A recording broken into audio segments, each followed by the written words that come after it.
Hello. Hello, hello. Can everyone hear me? You guys let me know if the microphone is loud enough, if everything is okay. And yeah, hello. Hi, welcome to this week's Full Body Chill stream. If you're new here, hi, I'm FEARSONA. You can call me Fear, you can call me Sona, and I'm your friendly neighborhood true crime VTuber, here to give you full body chills. And here with some spooky Christmas stories. Okay, wait. Hey, everyone, remember to be kind. Yes. So before we begin, obviously, please do make sure to read the chat rules in the description below this video. And, yeah, and behave and be nice. It's, tis the Christmas season. Tis the season to be jolly, tis the season to be kind, and, yeah, to not be an asshole, because otherwise you're not gonna get any gifts from me. Wait, let me see if because I always forget to like check my chat box. Oh no, okay, chat is rolling in. Okay. I was like, what? Is the chat rolling in? No.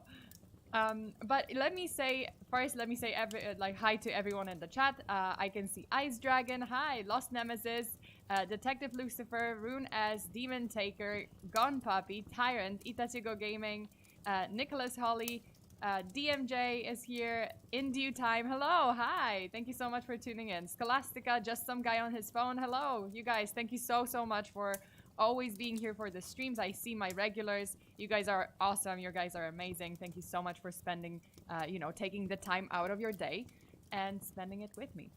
Who else? Marty, hi. And Moonlight Dream, hi. Thank you so much for tuning in. Jesus, I can't speak today. And IDK Bacon is here. Hello. Okay. Who else is here? Because I saw other people. Let me just scroll up because I'm like, did I miss someone? Oh my god. Okay, well, oh, Pitako. Hi. Hello. Thank you so much for being here. And Ryoki. Hi. Oh shit, it's snowing. It is snowing. It's Christmas, so I've changed my setup for full body chills. Now it has to be snowing. It can't be raining. It is December.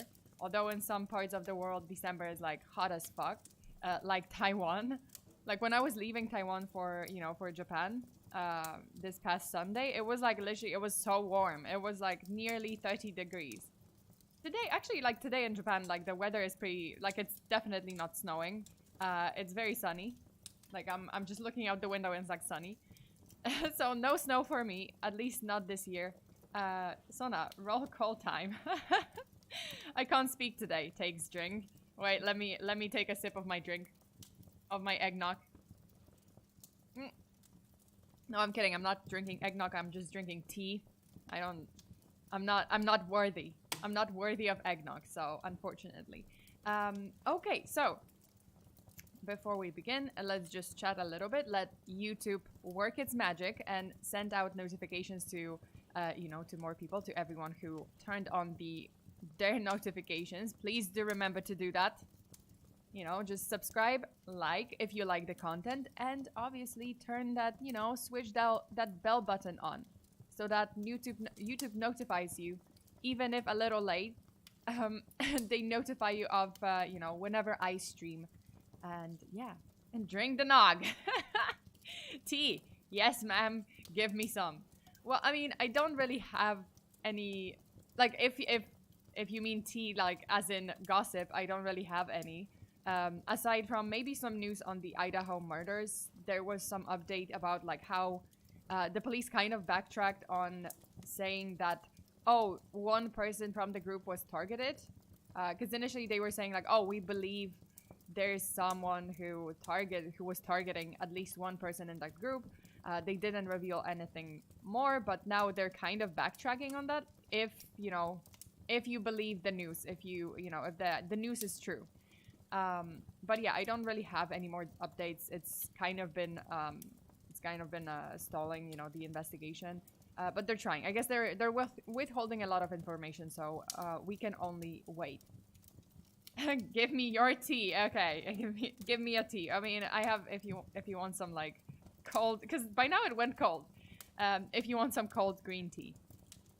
And Brian, hi, thank you so much for being here. And Ray Miku, smash that bell button, smash it. What type of tea is it? It's just green tea. It's yeah, it's I think it's like I just got it from the store. Wait.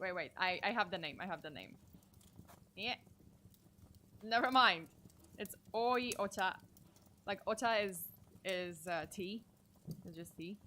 And then yeah, that's it. That's it. I think it's just like regular green tea here. Even though there's like a lot of types of green tea, I guess. Because there can be like Shizuoka. No, uji matcha latte. Not latte. Latte is just latte. But uji matcha, that's the green tea from Uji. And then there's Shizuoka green tea. So Shizuoka ryokucha. Ryokucha. Well, whatever. Okay. So, as I was saying, today we've got 5 spooky stories that are Christmas themed. Okay, let me begin with the first story. Mind you, if you send, super chats, also if you send messages during the story, obviously, like you guys can chat during this story. I'm gonna focus on reading the story first, and then if there are any super chats, I'm gonna read them after the story is over. So like in between the stories. Okay, let me start with the first one. It has been said that you should never meet your idols. It was the Christmas of 2005 that I came face to face with mine. Someone the majority of people don't believe in. After a certain age, of course. I was 10 years old at the time and still held on to my beliefs, regardless of the inherent mocking it would earn. Joanna, my older sister, Joe or Jojo to her friends and family, outright laughed at my insistence the man in the hat was real, but she was always a logical thinker. Even when she was much younger, while I was only 3 or 4, she would roll her eyes at my excitement about the arrival of jolly old Saint Nick. Having never bought into the story even when she was just a little girl, according to our dad. That's fine, I thought. Doesn't matter if you don't believe in him, because he believes in you. Not the most well thought out inner argument, but it was good enough for an imaginative kid who couldn't stand the thought of his sister ending up with a stocking full of coal, even if she was being a jerk about the whole thing. When that December dragged by at a snail pace, or so it felt to a kid eagerly anticipating whatever new goodies may be waiting him on the morning of the 25th, I forged together my plan to prove her wrong, once and for all. Sure, I can't deny that the satisfaction of having a well-deserved "I told you so" to greet Joe on Christmas morning wasn't at least a little bit behind my motivations. But I also couldn't resist the opportunity to meet the fabled jolly man in the red suit. My dad chuckled at my insistence that I would be camping out in the living room that night of the 24th, while my mom only shrugged with a smile. Just be sure to get some sleep, kiddo, Dad said, still laughing at my eagerness mixed with exhausted yawns. I held the small camera I'd received on Christmas or a Christmas or two back, clutched in my hand beneath the blanket, prepared to take a few shots as soon as Saint Nick made his appearance. But as the house fell still, I found it far more difficult to keep my eyes open. While the couch wasn't nearly as comfortable as my bed on the second floor, the excitement of the season, along with a good deal of playing out in the snow, left my eyelids far too heavy to battle against. I can't be certain how long I was out for, with only the lights from the tree illuminating the living room around me. But when the creaking of the floor and jingling of the decorations hanging from the tree caused me to stare back to awareness, I instantly felt my fingers tingle with anticipation. For my plan to prove fruitful. I would have to keep up the act of a sleeping child. One fully aware of the visitor I could vaguely see through my half-shut eyes. From the angle I was lying in, I could only make out form from the waist down of the man who fished goodies from his hefty bag, laying them gently beneath the tree. But I had no doubt I was witnessing the actions of the very man I hoped to see. With his back to me, I softly but hastily searched my fingertips around for the camera which had fallen from their grip after I knocked out, but I attempted to keep my actions unnoticed. I slightly gasped aloud when my hand wrapped around the plastic shell, causing the man by the tree to spin in place, almost catching me red-handed. I snapped my eyes back shut, rolling them from side to side beneath their eyelids to imitate the rapid eye movement I had read about online. Whether or not I was overdoing it, acting as though I were erratically scanning them in every direction while still firmly closed, I had no way of knowing. But when I felt the air shift as the man drew closer to where I lay, I found it more difficult to hide my excitement. I breathed the scent of freshly baked cookies and peppermint, convincing me that I truly was in the presence of the fabled gift giver himself. There was something else beneath the more inviting smells, something musty and aged, but I assumed the big guy had worked up quite a sweat, given his laborious profession.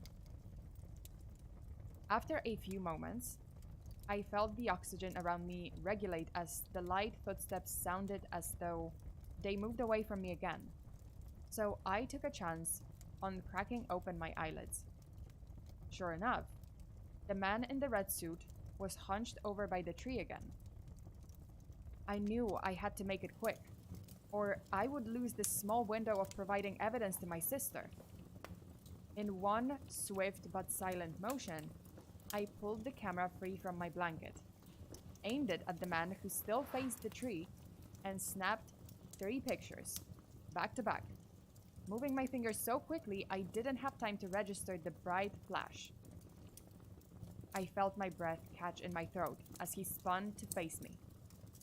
Something I could barely make out through the lingering effects of the blinking bright lights on my eyes, which had grown accustomed to an otherwise darkened room. That's against the rules, little boy, his deep voice said with his posture unchanged, from what I could tell. I'm so sorry, I stuttered, feeling my eyes well up. I wanted to prove to my sister that you are real. You're not the first. Unlikely to be the last, but it is still forbidden, I'm afraid. I could see the silhouette rising back to his feet, with the blotches of lingering lights still blocking most of my view. He moved closer to where I lay, only slightly raised with the camera clenched between my trembling fingers. It wasn't fear that caused my extremities to shiver, but that sensation of guilt and embarrassment from being caught doing something I shouldn't have. Were this any other man, I would likely be so scared that I couldn't even form the stuttered words I managed to utter. But I was comfortable in the fact that Father Christmas would never harm a child, regardless of how naughty they were acting. Give it to me, he said, holding his padded mitt just beneath my face. I gently raised the camera, placing it in his waiting hand, keeping my guilt-ridden gaze fixed on my wrinkled blanket. There's nothing to feel bad about, my boy, he said, sliding the camera into his pocket with one hand and tossing my hair with the other. Go back to sleep now. But, well, I mean, Does this make me naughty? No, young Mr. Cobb. You have graced my nice list exclusively for years, he said with a hearty chuckle. I was a curious child myself once, so very long ago. Finally, feeling comfortable enough to raise my eyes to meet those of the man who stood beside the couch, I found my voice silenced when I met his smiling face. While things were still somewhat out of focus from the lingering effects of the camera flash, what I saw through the haze was far from what I expected. Whether it was the fact that the skin tone of the left side of the face was not the same as the right, the green and red threads holding the mismatched flaps of skin together, or the two different colors and sizes of the eyes, were what caught me more off guard. I didn't know. Whatever the aspect of this crudely priced together thing, for lack of a better term, I was certain that this could not truly be who I had expected a visit from this snowy Christmas morning. As my jaw fell open, a scream caught in my throat, as the creature in the red suit swiftly and firmly placed a hand over my mouth. Now, he said, smiling so widely that a few stitches popped where his mouth was hemmed on the left side. There's no sense in allowing your curiosity to wake everyone else in the house. I was frozen when the sight of this patchwork man caused my guilt to be replaced with a fear I had never known. My whole body trembled as the one green and one hazel eye glared into mine. Tears were streaming down my face and over the padded glove that rested over my mouth, while my mind fought to wrap around what I was looking at. There's nothing to fear, my boy, he said, winking the brown eye. His words now accompanied by a whistle through the gap on the side of his mouth. I may not look as you imagined, but I assure you, I am who you sought to meet this night. What are you? I asked, pulling the hand from my mouth with my shivering fingers. You know who I am, Edward. No, you can't be. I shook my head, almost violently as I pushed my shoulder blades against the back of the couch, as though this would somehow grant me freedom from this hideous thing. The smile faded from the patchy bearded face, as those opposing eyes glared down at me. While he hung his head, turning away from me, he strolled to my father's recliner, which sat diagonally across from where I lay. When he spun again to face me, lowering himself into my dad's favorite chair, we just glared at one another, my eyes still filled with terror, and his with something resembling shame. I have been doing this for a long time, Edward, he said in a strangely compassionate voice. Immortality, I can assure you, does not come without cost. You can't be him. I won't believe it, I said, still shaking my head in denial. I am, young Mr. Cobb. I am so sorry that I am not what you expected, but I assure you, there is no need to be afraid. I would never hurt a child. Not even the naughty ones? Not even. Not when they're still young enough to change, anyway. Even if they're really bad? No. Not ever. Never a child. Not if I can help it. Besides, that's what the train is for. The train? Nothing to concern yourself with, my boy. I can promise you that much. Again, we gazed at one another, for so long that my eyes began to burn from my refusal to blink. Not only was I still so horrified by what sat across from me, but I dreaded to think what he might have done if I took my eyes off him for a second. My whole body continued to tremble, while I still forced my back against the plush cushions on the couch, with my blanket pulled up to my quivering lower lip. Every fiber of my being was in complete denial of what I was looking at, regardless of the fact he clearly had no ill intentions at the time, a fact I grew steadily more uncertain of after what came next. "Stop looking at me like that," he said, barely louder than a whisper, both sides of his uneven brow pinching tightly on his upper eyelids. I didn't stop. I couldn't. I had no control over it at the time. He may as well have asked me to levitate 3 feet above the cozy sofa, with how much I was able to manage what my body and mind were going through at the time. "Stop it," he repeated, leaning towards to lean his elbows on his knees. "Do you have any idea what I have endured over the centuries? Do you have the slightest semblance of appreciation for what I put myself through to continue to give you ungrateful children a happy Christmas?" I shook my near-spasming head, not in response to his question, but in further denial of what I was witnessing. "I turned myself into this abomination. For you. You and all of the other kids out there. Is that not good enough?" I turned away from him, finally allowing my gaze to drift from his. "Look at me!"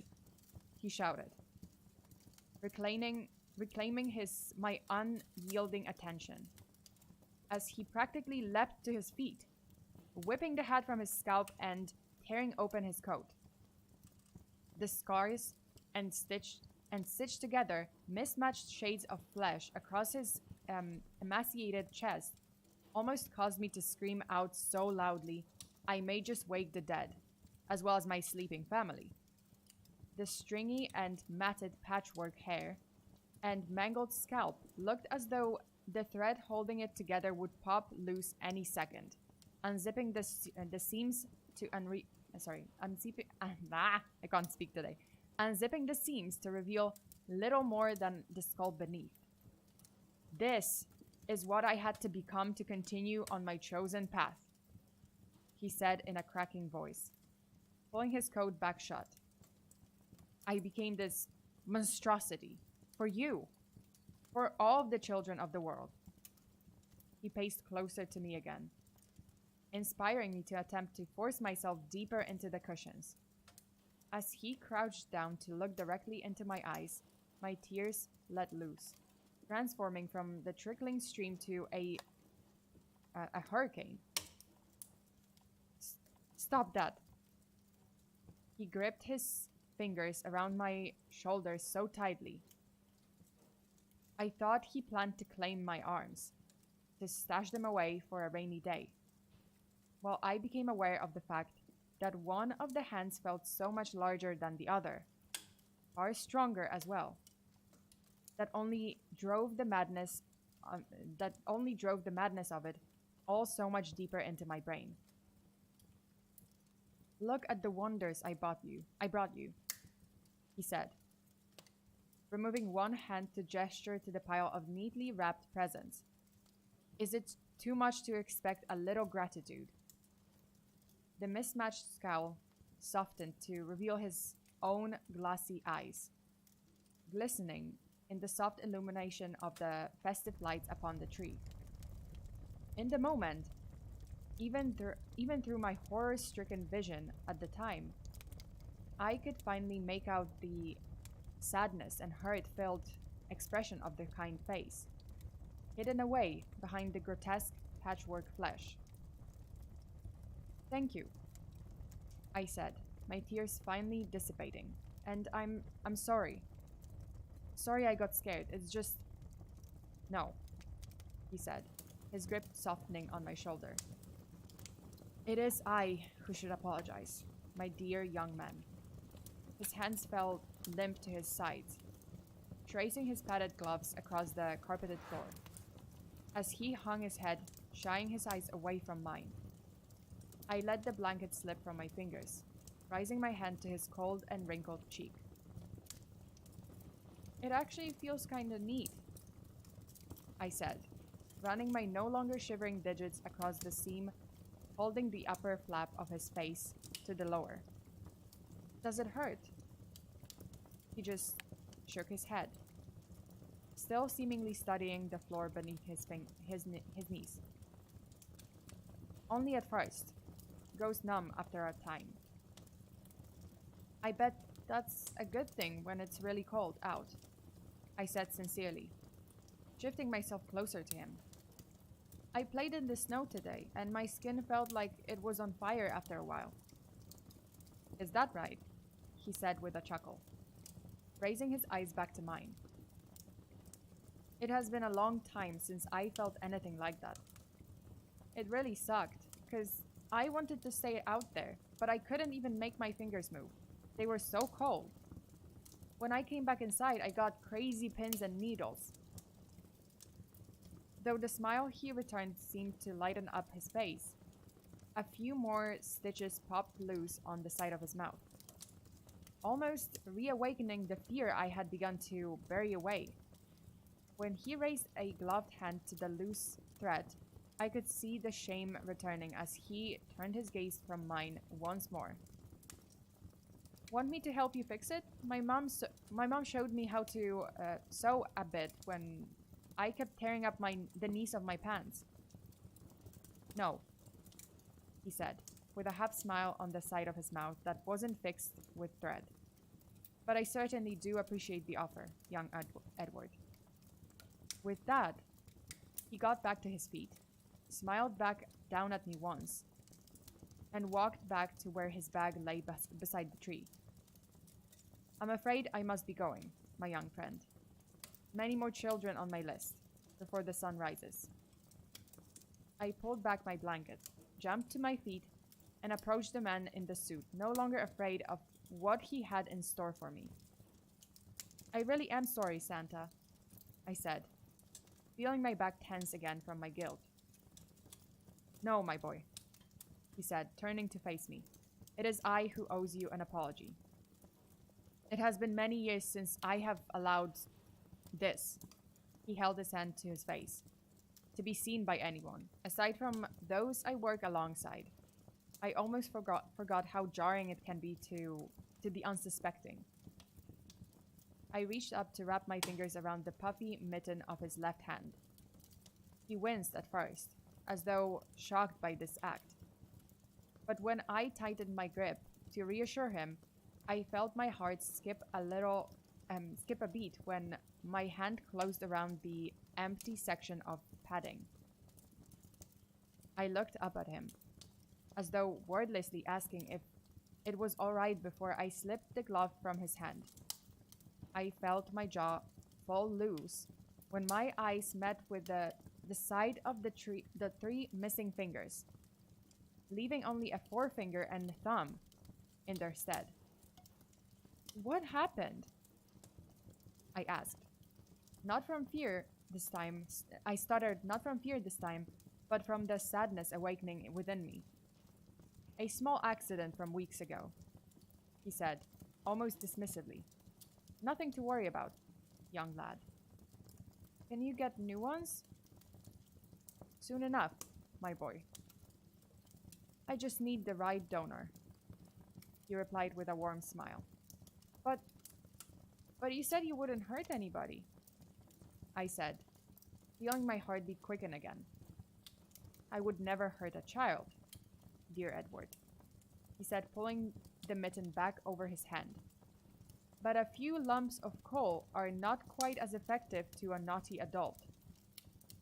With that, he gave me a wink, tousled my hair again with his fully fingered right hand, and picked the large bag back up. You had better get some sleep now. While I was still pretty freaked out by everything that night had presented me with, I no longer felt afraid of the patchwork man in the red and white suit. Before I walked back to the couch, I wrapped my arms around him, apologizing one last time for acting like such a jerk. He just laughed, gently returning my hug. "Merry Christmas, Edward Cobb," he said with a slight crack in his voice. "Merry Christmas, Santa," I replied, finally releasing my grip to head back to my warm blanket. When I climbed back under the covers, I glanced back to the tree to see no trace of jolly old Saint Nick. But I think I expected that. I heard no hooves stomping across the roof, high above. No chuckles as he rode out of earshot. Only the silence of the house at rest. By the time I awoke the following morning, greeted by my loving parents, excited sister, and a good many presents to open up, I had already convinced myself that I had eaten far too much junk food the night before. That was always a safe enough explanation for my more bizarre and far-out dreams. I even found my camera hidden away beneath my bed, with not even one picture having been taken. After Christmas morning proceeded like normal. Well, normal from what I had experienced over my handful of years by that point, my father received a phone call. He looked almost puzzled when he glanced at the caller's ID before answering. But the confused expression on his face quickly turned to something more concerned and uneasy. He whispered to my mother words I could not make out, causing her face to mimic his face at the time. But he turned down her offer to accompany him as he threw on some warmer clothing, almost sprinting out the front door. "Where's Dad going?" Joe asked, turning her attention away from her new iPod for the first time in hours. "He has to go meet your Uncle Bob," Mom replied, appearing uneasy about this rendezvous. I had only met my father's brother once, some 4 or 5 years before that Christmas day, if memory serves. Even back then, I could tell that my mom didn't think too highly of the man, but he was only at the house for maybe 10 to 20 minutes at most. I overheard my parents arguing that night, with my mother insisting that Dad's brother was not welcome in our home. While Dad seemed pretty agitated by her words, he didn't put up as much of a fight as I expected. But the more they talked, after the yelling calmed down, the more I understood. I would find out sometime later that Robert Cobb, who was 2 years older than my dad, cared more about the bottle than his own brother's family. He prioritized his addiction to alcohol over his own wife and kids as well, for that matter. Having only met him that one time, I had no idea I had 3 cousins, a boy around my age and 2 daughters, 3 and 5 years my senior. With those facts in mind, when my dad showed back up 2 hours later, accompanied by Uncle Bob, I could understand why my mom looked fit to burst. As my father looked back at her with eyes quivering with tears, she looked completely lost for words when Robert threw his arms around her, apologizing for being such a terrible brother-in-law. It was at that point where, while I was completely distracted from all the goodies I had unwrapped that morning, gazing up at the adults who were acting so strangely to my youthful eyes, that I noticed something that caused my breath to catch in my throat again. Some minutes later, Bob would explain the bandages wrapped around his left hand, how he had awakened that morning with a wide red ribbon where the gauze now sat. Being still hungover from the binge drinking of the previous night, the same way he had ended just about every day since his wife left him, taking their children with her, he had no memory of how he had lost those 3 fingers, nor why he had wrapped the bloodied stump in a festive ribbon. Seeing this as a much-needed wake-up call to finally put in the work to attempt to get his life back on track, he headed straight to the hospital, placing the call to my father when he arrived. When my parents escorted him into the kitchen, pretty much ordering my sister and me to stay put, we couldn't help but listen from the other side of the door. Though I was still far too young to truly understand a lot of what was being said, what Uncle Bob was confessing to, Joe attempted to explain it to me later in more child-friendly terms. Essentially, Robert admitted to the abuse he had inflicted on his wife and children. While he had only gotten physical with his wife, he was just as ashamed of that as the years of verbal abuse. Over the following months, my father stood by his brother's side while he fought to get clean with the full support of my mom. Sometime down the line, his estranged wife gave him a second chance. Ultimately, they could not save the relationship, but remained friends, even when she remarried. He would, however, become far more involved in the lives of his children, as well as his niece and nephew. To this day, Uncle Bob keeps in touch. I don't see him as much as I used to, him or my cousins, but that's just part of getting older, I suppose. We all still get together for Thanksgiving and Christmas, the latter being the more important to my uncle than any other holiday, as that is the anniversary of when he realized the monster he had become. Oftentimes, I allow myself to believe that the memories I still hold of the man I met that early Christmas morning are nothing more than an especially vivid dream that sticks with me to this day. The fact that the patchwork individual in the red suit was missing the same 3 fingers my uncle lost track of some hours after that bizarre dream, I just chalked it up to the unexplainable coincidence of a strangely prophetic flight of fancy of the sleeping mind. Of course, there are those other times when I fully and truly believe that I did uncover the truth behind the mythical saint of the season. The extreme measures he took to be able to continue his mission throughout the centuries. Not only that, but I think it is very likely he had a fully fingered left hand by the time the sun set on that Christmas day. Though I never saw him again after that night, I believe it was that experience that drove me to at least attempt to grow up to be a good man. That, as well as the lessons my parents taught me.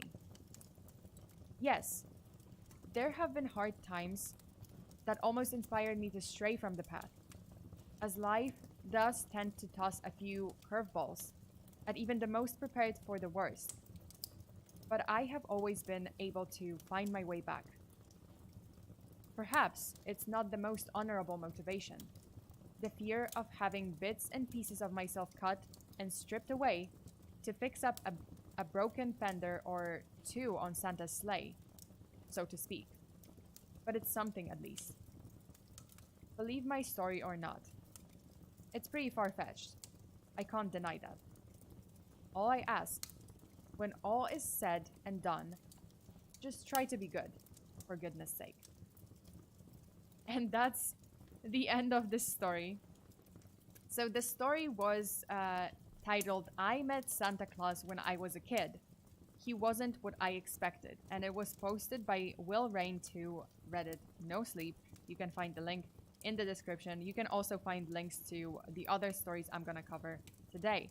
Let me just read some of the chats. Oh, Silent Faye became a member. Thank you so much.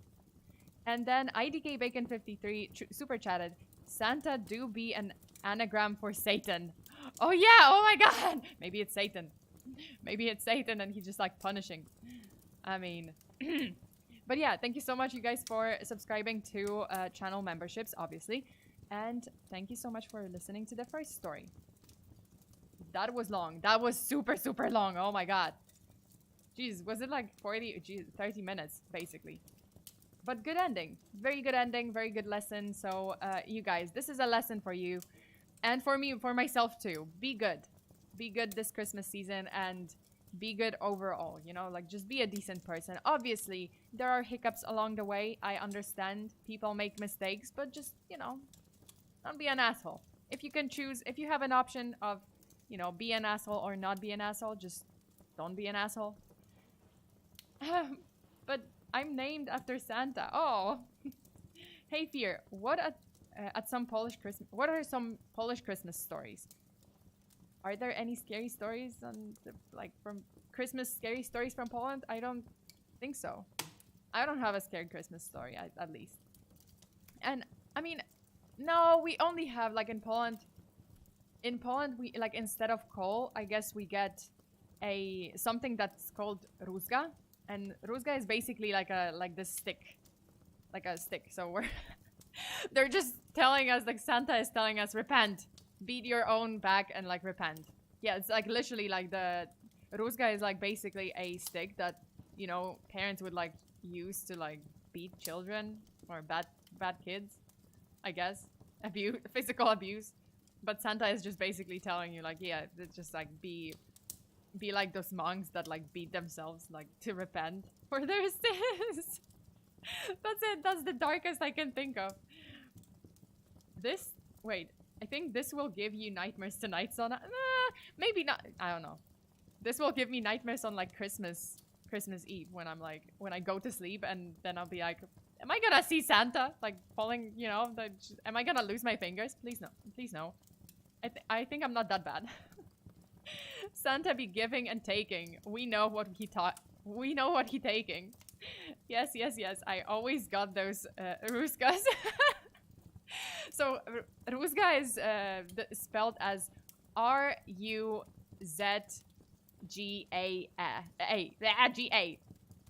Rózga.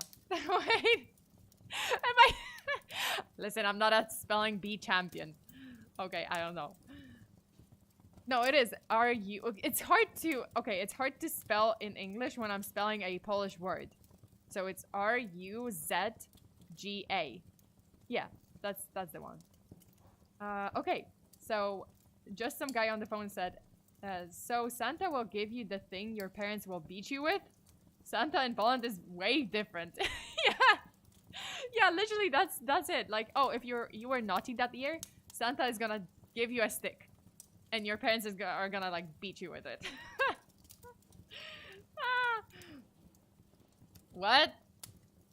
It's actually, oh, maybe, yeah, okay, so like in a different language, it's something different, I guess. Santa wanna take your, Ubis like Corona. Corona. Oh, Jesus. No. It's like R-U-Z, not Z. Like Z, so Z. Yeah, it's like R-U-Z-G-A, I think. Z is not an English letter. Z! It's Z! Oh, shut up. Shush! Okay. Let me just drink some of my eggnog. Yeah, eggnog tea. Tea-nog. Boy, am I overdue for a lot of sticks.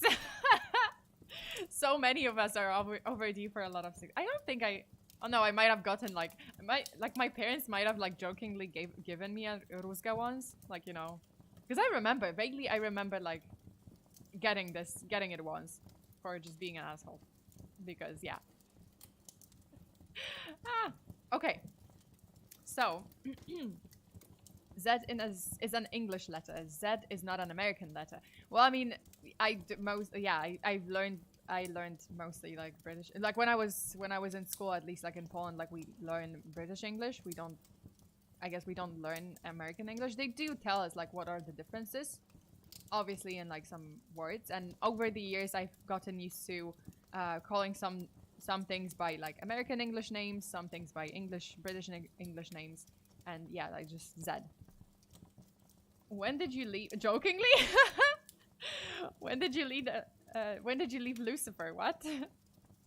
Silverjack, yes, jokingly. Believe it or not, this is humor. This is humor, and you know, I don't know. I don't understand. It's fine. Let me just. Oh, I have to lower my head. No, wait. Oh, all right, that's fine. I think. Wait, is it? All right, yeah, that's fine.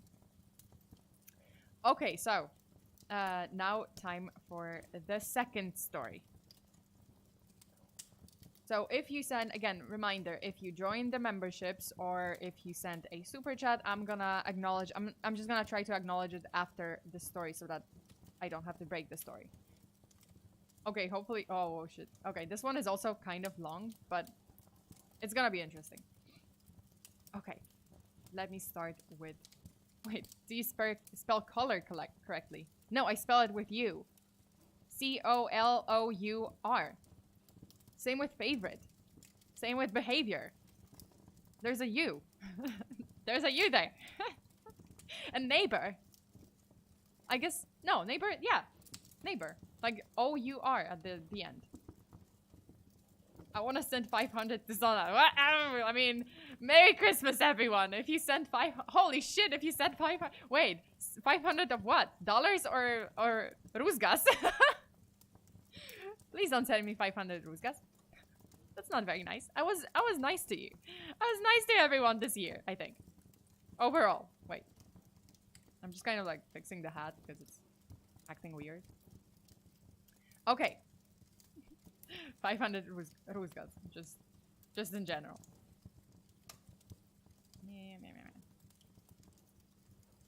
Favorite. Neighbor. Favorite.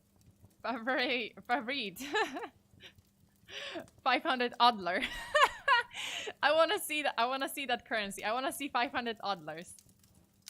That's it. That's the channel's currency now. Oddlers. Not dollars.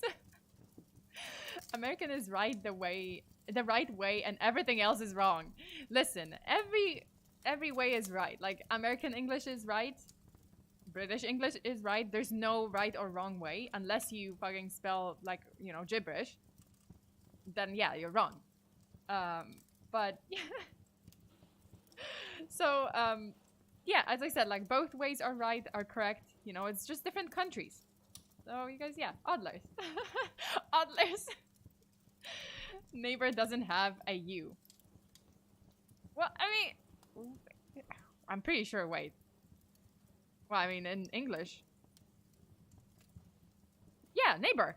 It does have a U in British English. Because I was like, am I getting it wrong? No, it does have a U. It's N-E-I-G-H-B-O-U-R. Neighbor. Okay, leave me alone. I said what I said. Every way is right unless it's American English. Jesus. There is the right way, and then there's my way. Yeah, exactly. Is this a Oddlers? Yes, this is the emote represents Oddler. Yeah, that's the picture, the pictogram of my currency. That's Sona dancing. That's Oddler. Okay, so I'm on Fierce side. Yeah, see, Tyrant agrees with me, which means we're right here. Okay, so let me read the second story, the second spooky story. 1 hour till midnight, John shouted as he ran through the living room. I glanced towards the small closet in the hallway. The door had been removed and propped up against the opposite wall, as usual, and the mistletoe has been hung up in the center of the doorway. The closet was empty, and there was no light coming from inside. I held onto my glass of water, nervous. I never drank at the annual holiday party.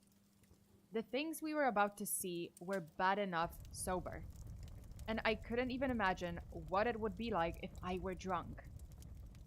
I looked over at Mel, who was smoking a joint, as she did every year. Way to go, Mel! I'm not sure how she managed to get through the events of the night, but maybe being high helped her to process what she saw. John ran back through the living room, stopping to make sure all of the windows were locked and all of the curtains were shut. He walked over to the front door, rattling the doorknob and pulling on the door to make sure that it too was locked, before making his way into the kitchen. The rest of us, Ben, Alma, Mel, and I, sat around the living room in silence. Even though we had done this every year for the last 3 years, it wasn't something you could easily get used to. The horrors that we would witness tonight wouldn't be anything like the horrors from the last year or the year before. We took over this ritual from our parents, who had passed it on to us when we turned 18. Ever since then, we have made sure that every year on Christmas Eve, we gather at John's house to make sure that we keep all of the holiday horrors away from the rest of you. The drugs and the food are only here to distract us, although it hardly ever works. We all gather on the day before Christmas Eve, a few minutes before midnight, and we stay inside John's house until midnight on Christmas night. It doesn't always stay at the same time. It doesn't always start at the same time, but never before 1 p.m. on Christmas Eve. So we always make sure that we are inside the house and that all the exits are locked before the fun starts. I use the word fun very loosely here. I set my glass of water down as Mel passed by me, letting us know that she was going to pee before it all started. She came back fairly quickly and plopped back down on the couch. Mel was always annoyed that we had to do this. She didn't seem as affected by it as the rest of us, and would usually spend most of the month of December complaining about the holiday party. "John!" Ben shouted suddenly. "It's starting!" I looked back at the closet. Ben was right. It was starting. And standing in the threshold, under the mistletoe, was a creature whose top half was a reindeer, with the bottom half of a nude human male. It stood there, looking towards us. Its head had a big hole where its left eye should have been, as if it had been shot there. And there was dried blood all over its face. Its left antler was broken in half, and I could see some bugs crawling around the wound in its face. "What the fuck is that?" Alma whispered. No one replied. We just stood there, watching it as it watched us. It retreated back into the closet before it got down on all fours and charged towards us. I still flinched even though I knew it couldn't make it more than a few feet away from the closet. I remember asking my parents once why we had to make sure all the exits were locked, even though most of the monsters couldn't get more than a few feet away from the mistletoe.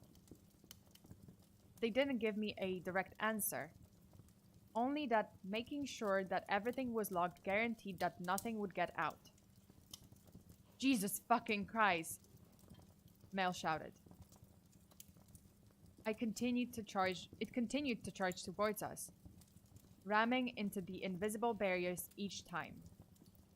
Then, just as it had randomly appeared, the creature randomly disappeared, and there was a few minutes of empty silence.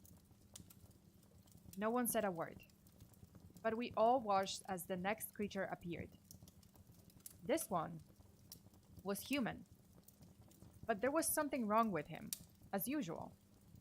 The man had been flattened out to resemble the shape of a gingerbread man. He had large, rotting gumdrops that were meant to be gingerbread buttons, sewed down his front. His mouth had been pulled back at the corners with some sort of metal hoops that pierced through his skin in order to give him a permanent smile. He waddled from the side to side as he attempted to balance on his flattened feet.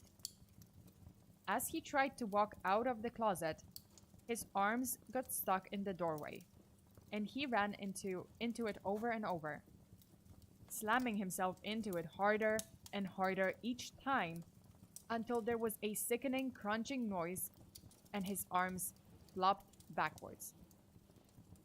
He finally waddled through the doorway, and this time, he made it out further than the first creature had, and began waddling towards us. "Fuck this," Ben said, leaping behind the couch to take cover. I took a few steps back as the man continued to waddle towards the living room. Suddenly, a branch pierced through his chest from the back, and he was violently pulled back into the closet where he disappeared. That was immediately followed by dozens of branches that sneaked their way through the floor of the house, climbing up the walls as they made their way around the house. The branches were covered in the sharpest pine needles I had ever seen, with a few random broken ornaments hanging off of them. I jumped up onto a couch as the branches made their way into the living room, and everyone else followed my lead as we watched the branches weave in and out of the floorboards. Sorry. Jesus, my throat is like... Suddenly, Alma screamed, and I turned towards her. Some of the branches had wrapped around the legs of the chair she was on, and she was being pulled towards the closet. John attempted to reach out for her as she was dragged past him, but the branches began to snake up and intertwine until they created a sort of protective dome around the chair, wrapping Alma inside. She continued to yell as I tried to figure out a way to get to her without the branches getting to me, but it seemed impossible. It was like the branches had a mind of their own, and were making sure that none of us could help Alma. We watched as she was dragged into the closet along with the chairs, before the branches finally retreated. "What was that? They've never taken any of us before," Ben said. No one replied as we continued to watch the closet. Suddenly, Alma leaped out and ran out, but was stopped a few feet away from the doorway. "What?" she shouted, panicked. "Let me out!" John leaped off the coffee table and ran over, grabbing hold of Alma's hand and attempting to pull her away from the doorway. But he couldn't. "Don't leave me here, please, help me!" Alma sobbed. Ben ran over and tried to help John, but something was holding Alma back and stopping them from pulling her away. "Ow!" Alma shouted. I ran over as Mel followed. "What happened?" I asked. "I don't know. Did we pull too hard?" John asked Alma. "Ow!" Alma shouted again, louder this time. "Alma, what's wrong? It hurts!" she shouted as she fell to her knees. We watched as she continued to shout in pain. And then we realized what was happening. Her skin was being peeled off in one large chunk. Her biceps had been exposed as the skin continued to peel from the back of to the front until everything, including her face, came off. Alma continued to scream the whole time, even after her skin was off. Her skin began crawling towards us as she screamed and cried in the background. And it started to make sense why John's parents had told him to find a remote area to host the parties at. We began to back away as her skin continued to crawl towards us. I soon realized that it was heading towards John specifically, and he backed into a wall as it continued to sneak towards him, climbing up his body. It was at this point that I realized that Alma had stopped screaming, and I turned just in time to see her limp body being dragged back into the closet. It looked like she was dead. I started to get anxious then. None of the things we witnessed had ever affected us this much. Usually, some of us would walk away with some scratches, but nothing this permanent. I took a deep breath as I tried to ignore the voice in the brain that was screaming at me to get out of the house as soon as possible. But I knew that I couldn't. I couldn't let all these things out in the world. I turned back to look at John as Alma's skin began wrapping itself around his torso until it tightened and formed a weird skin sweater around him. John started to gag and I looked away as I felt the urge to vomit. John began freaking out and I looked back to see him attempting to peel the skin sweater off his body. Every time he pulled part of it off, it began to bleed until his hands and legs were covered in blood.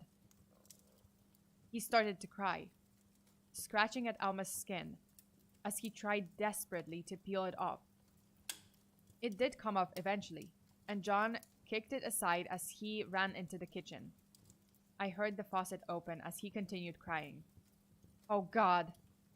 I turned at the sound of Ben's voice to see small elves walking out of the closet. They were dressed in typical green outfits, but they were severely deformed, with different sized heads, arms, and legs. We watched as they all headed towards the pile of Alma's skin. They began to pick it up as she tore off the pieces She tore off pieces of it with their teeth and ate it until it was gone. Then they got on the floor and licked up all the blood before returning back into the closet. There's only 5 minutes left until midnight, Ben said, breaking the silence. Do you think it's over then? I asked. No, Mel replied. I looked over to see that she was pointing at the closet. I could hear footsteps coming from the inside. Do you feel that? John asked. I turned, not noticing that he had come back from the kitchen. We stood still as I began to notice that the house was getting cold. It continued to drop in temperature until my teeth were chattering.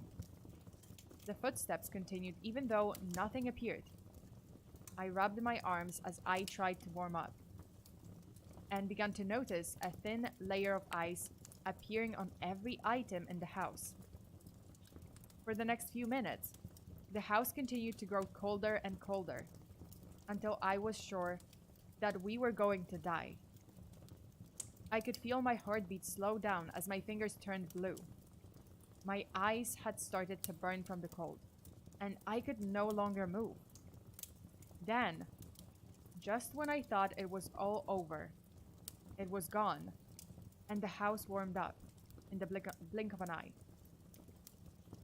Is it over? I asked. Yeah, it's midnight, Ben replied. Where's Alma? John asked. I carefully walked over to the closet, peering inside. It was empty. There was no sign of Alma anywhere. What the fuck happened? I asked. I don't know, John replied. This has never happened before, Ben said. She's dead. There's nothing we can do about it, Mel replied curtly. She began to gather her stuff, and we watched as she threw open the front door and left, slamming the door shut behind her.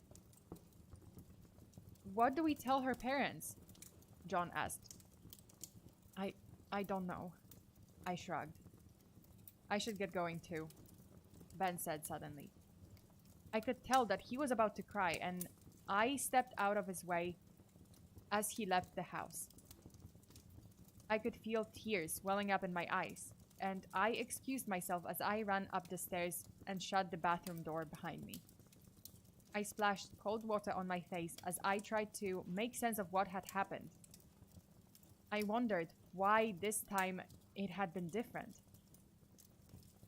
As I racked my brain for reasons, I felt a sudden chill as I noticed it was abnormally cold in the bathroom.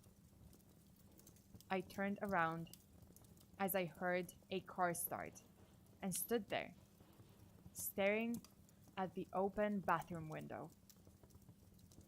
My heart began to hammer against my chest as my thoughts ran a million miles a minute.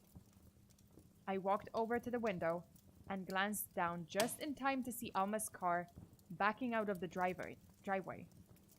Confused, I stuck my head out to through the window and squinted as I tried to make out the driver. As the car turned out into the street, I got a direct view into the driver's seat, where I saw a skinned, blistering red Alma drive off down the road. Okay, so that's... Ah! Why? I'm not gonna sleep tonight. Holy shit. Okay, not gonna sleep tonight. Thank you. This story was titled, "Every Christmas Eve, we throw a holiday party. No one is allowed to leave for 48 hours." And it was posted by EAPATBP, I think. I'm sorry. But it was posted on Reddit by this user. You can find the link in the description. Oh my fucking god, I'm not gonna sleep. They stole her skin. Can't have crap in Detroit. Oh my god. Yeah, Alma is, Alma is not dead, but she ain't Alma anymore. She's on her way for the barbecue sauce, probably. Or eggnog. More eggnog. They ran out of eggnog. Hear me scared.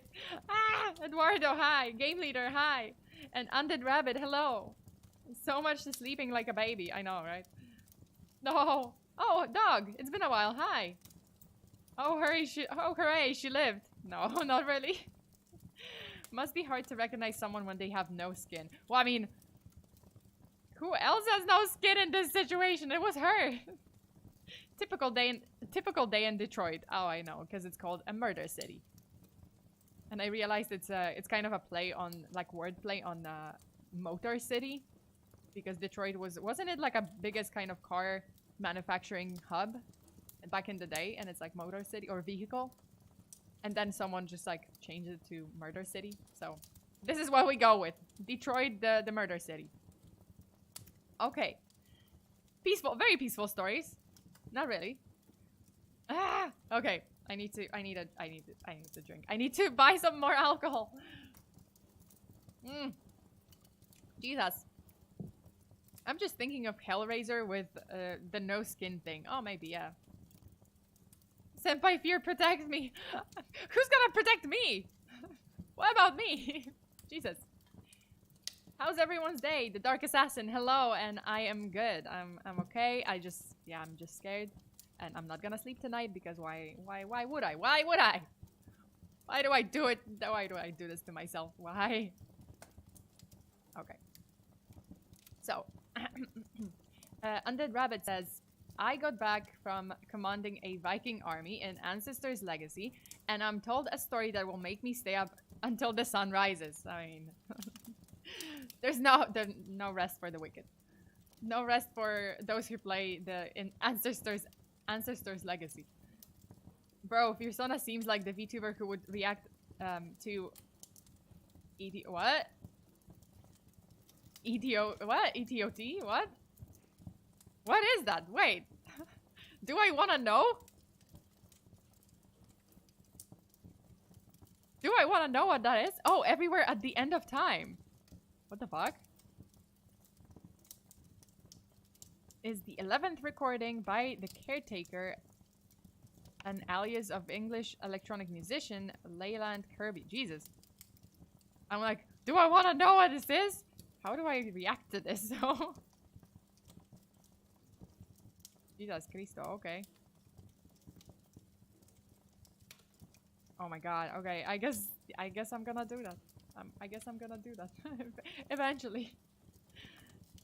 Oh, okay, Mango also like shared Everywhere at the End of Time and album about dementia. Oh. I'm like, I don't know what that is. Do I even want to know? Okay, and Silverjack kind of reminded me of that one story with the Whistler and the family on the edge of trying to stay awake throughout the night, not to get killed. Oh, no, it was like they didn't even. I think I read the. Didn't I read that story? Like, oh, they also like after the dark. Yeah, after dark, like at night, they had to close the windows, like close curtains and stuff, and you know, shut the blinds. And they couldn't look outside. They couldn't, like, everything was locked. Obviously, the doors were locked and stuff. And they were sleeping. They were asleep. But, you know, the kids kind of woke up. And this one kid, the friend, just kind of was an asshole. And he opened the blinds. And then the Whistler took him away or something. Or, no, the Whistler didn't take him away. But he, like, got scared. And he wasn't the same or something. Yeah, I remember, like, I read it in a different episode of Full Body Chills. So, you guys, if you want to hear that story, go. Go find the story. There's a whole playlist of Full Body Chills. That's what I've been waiting for. That's what I've been... That's what it's all about. Woo! Okay. And Ice Dragon says, I'm not sleeping tonight. Man, these stories. I know, right?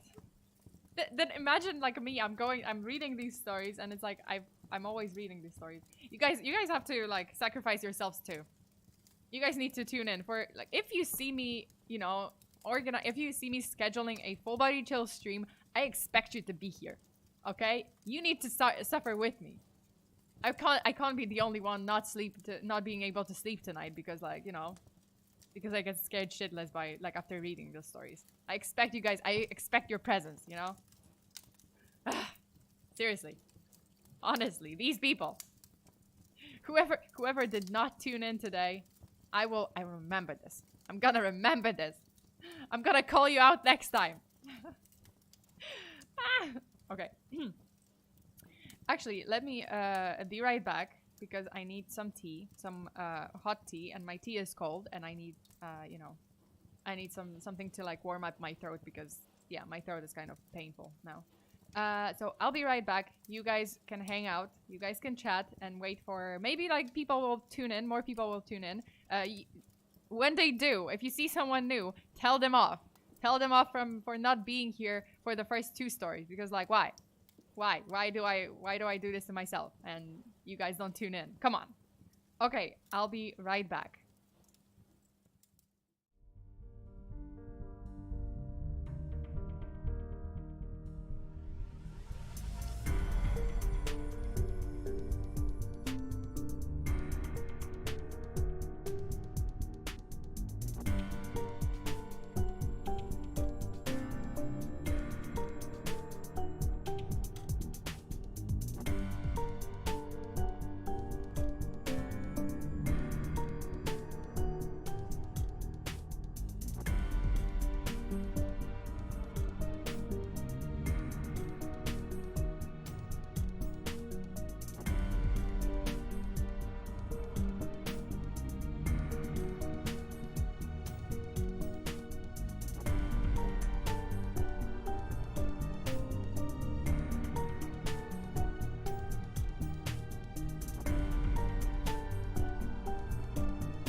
I am back. And I saw that Aaron and Sunny Rainy Day, they were not here. They were late. How do you explain yourself? Explain yourself. Why am I the only one suffering? Why am I and the people in chat, you know, who are on time? Why are we suffering? Why did you leave us hanging? Wait, FEARSONA, the first real true crime VTuber. Seriously, I'm gonna be abducted. Like during this one of those streams, I think I'm gonna be abducted. I don't know why, but I feel like one of these days I'm gonna just be reading scary stories, and then you will hear me like in the distance. Welcome back. I got my don't tell of Aaron. Okay, fine. It's fine. Don't blame them. It was my fault. Okay, Mango. That's okay. Then we've established it's all your fault. I don't know why. Why would it be? But okay. I should take the blame. Okay, fine. Take the blame. I repent. I'm writing an essay. Okay, so I think Sunny Rainy Day is, you know, justified. Justified. Essays are important. School is important, kids. Go to school. Okay, so. Fear, is this suffering if I enjoy listening to these stories and can fall asleep? I wish I could do that. No, it's okay. Aaron gets off free, I guess so. Okay, fine. Fine, I forgive you because you tuned into the stream. Next time we gotta tell the people who weren't here at all. Like for, you know. But be nice about it. Okay, so. My internet hath risen again. Nice. Yo, Fear, what's the name of the waiting room track? It's my original tune, like the channel tune. It's the same as the beginning of stream. But yeah, like, I actually commissioned someone to, you know, to compose it for me. So it's, you know, it's a FEARSONA special. Okay. So we got the next story. Let me see what's the next story. Okay, so I'm gonna let you guys choose. Which one do you want? Do you want a story about a neighbor who keeps singing Christmas carols, or a story about emailing one's son's list to Santa? You can choose. You can choose Christmas carols, neighbor singing Christmas carols, or emailing Santa. I'm just looking for good hair presets for my model. Oh, well, I mean, Pinterest has a, you know, a gold mine. Can we get a full version that's like 5 minutes long? Oh, no, I think it's, well, I mean, the original track is just, that's how long it is. It's like 1.5 minutes. But sure, maybe at one point I have to ask them to, you know, compose the whole thing. Neighbor story. Okay. Neighbor singing would give me some chills. Okay. Alrighty. So we're gonna go with the neighbor story. Let me have a sip of my tea. Okay. Okay, let's get into the story number 3. My neighbor won't stop singing Christmas carols. It's a little bit ridiculous to hear "Deck the Halls" only a few days after Halloween. I mean, I'm all for the spirit of Christmas and I'm no Grinch. But to wake up at 6 a.m. on November 4th and hear my neighbors singing was enough to irritate me. I've lived in this house going on 3 years, and I know the neighbors in the sense that we've waved while taking care of our yards and discussed the weather if we happen to see each other outside while taking the trash cans out or checking the mail. A nice family of 3 or 4 if you include their dog Cello. I've seen them decorate their house for all the major holidays, and last year they at least waited until the day after Thanksgiving to start putting up Christmas lights and such. Our houses are not made of paper either, and we both have a decent enough yard that I've never heard so much as a loud television or even music come from that house. So this is the first I've ever heard them singing, and they must be really going all out for it to carry this well. When it woke me up at 6, I attempted to cover my head with my pillow, which didn't work. Then I turned on an ambient white noise, and thankfully that lulled me back to sleep. The problem is that when I woke up at a comfortable 8 a.m., they were still singing. Not Deck the Halls, but now they were singing Joy to the World. Again, it's November 4th! I tried to shrug it off and go about my morning. I took a hot shower and brushed my teeth, made some toast and slipped on my work shoes, all while hearing Joy to the World.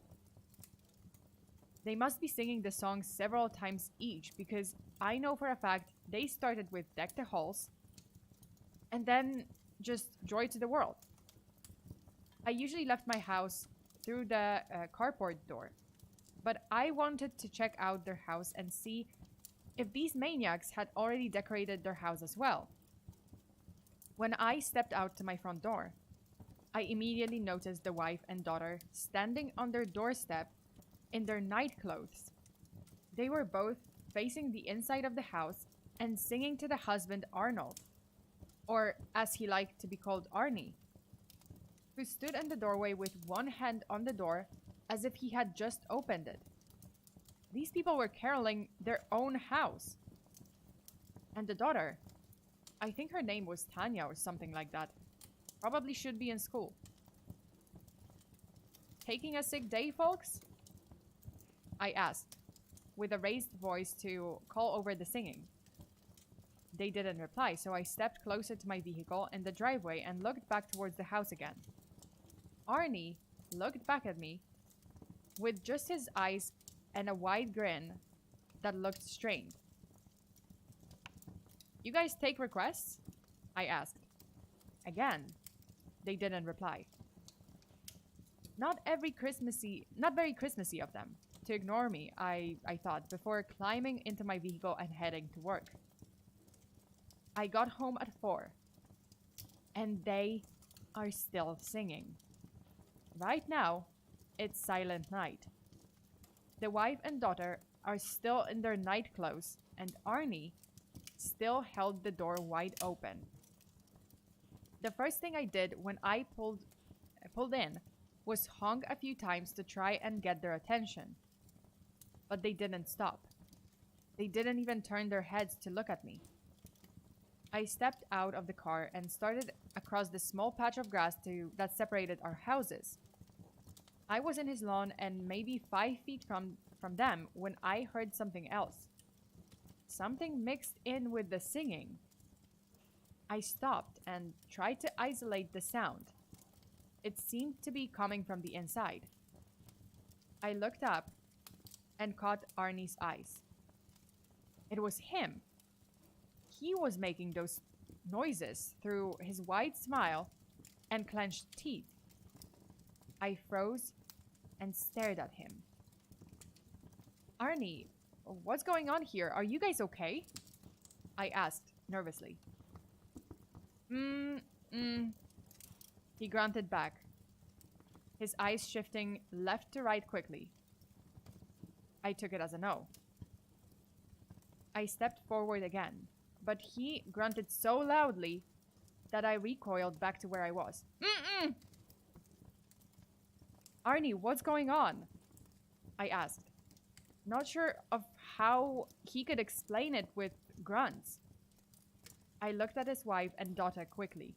The poor girls were shoeless, standing in small half-dry puddles of their own urine. Arnie as well. They had stood there all day long. "Arnie," I didn't even know what to say. I could barely think over the damn singing. I could hear their voices breaking a bit. Surely they would lose their voices soon.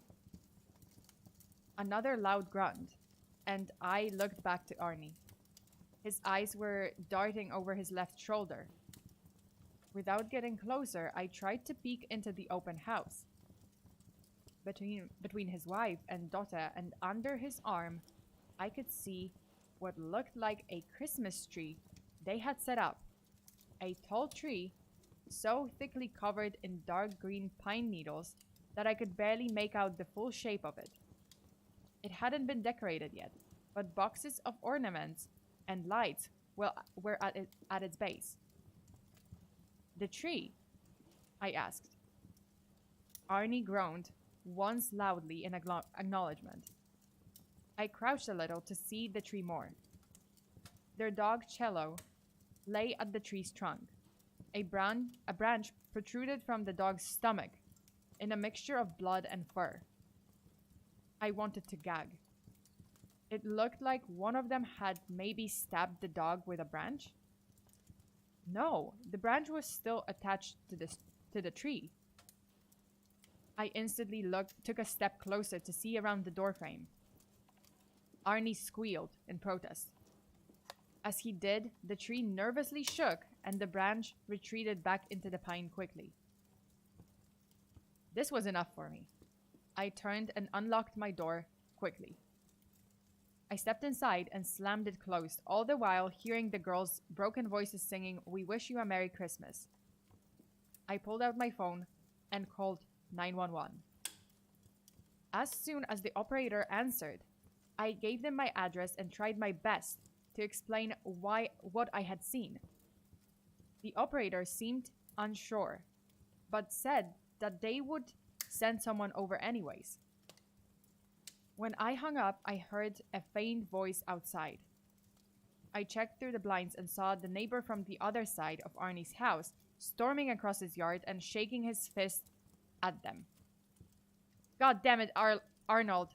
Shut these women up and do this inside your house, not out here where all of us have to listen to this crap all day," the neighbor barked. I didn't know his name. He was walking quickly towards them. I opened my door and stepped out. "Sir, hang on," I said, not really sure what I was even stopping him for. He didn't hear me at all, or was just so enraged that he tuned me out. He crossed his yard and into theirs. I looked past him and saw who I assumed to be his wife, an equally elderly woman, standing at their door looking over. "Hello? Earth to Wendy, Earth to Arnie, did you hear a damn word I said?" He reached them, and he stopped talking. He froze, about 6 inches closer to them than I had gotten. He turned to face Arnie and opened his mouth and began to sing along with them. His raspy old voice mixed in with the voices of Wendy and their daughter Tiana. I think Tina, Tanya. "Ben? Ben, what are you doing? Ben!" called the other neighbor's wife. She stepped onto the grass of her own yard. This time I yelled out, Don't go near them." "What is he doing? What are any of them doing?" she asked, confused. "I don't know what's going on," I replied truthfully.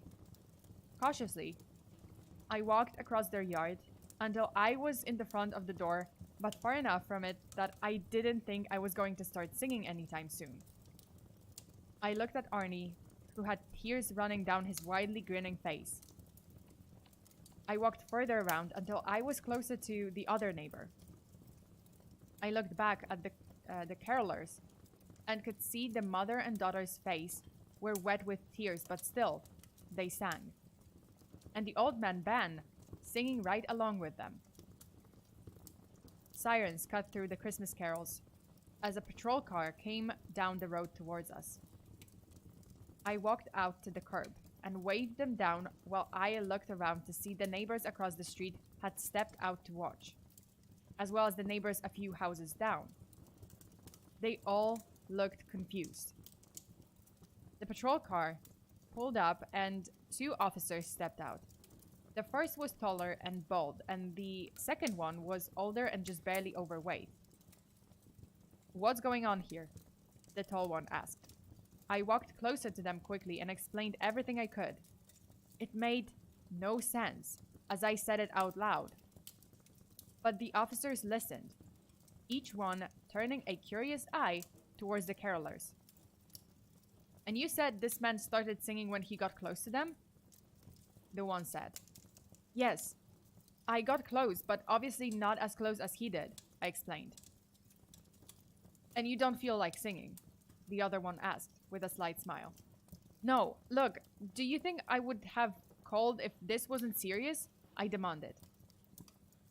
That officer stopped smiling and turned towards my neighbor's house. As he stepped towards them, I heard a car pull into a nearby driveway. I turned to see if it was another cop car. It wasn't. Just one of the neighbors pulling in with their own dark green Christmas tree strapped to the top of the SUV.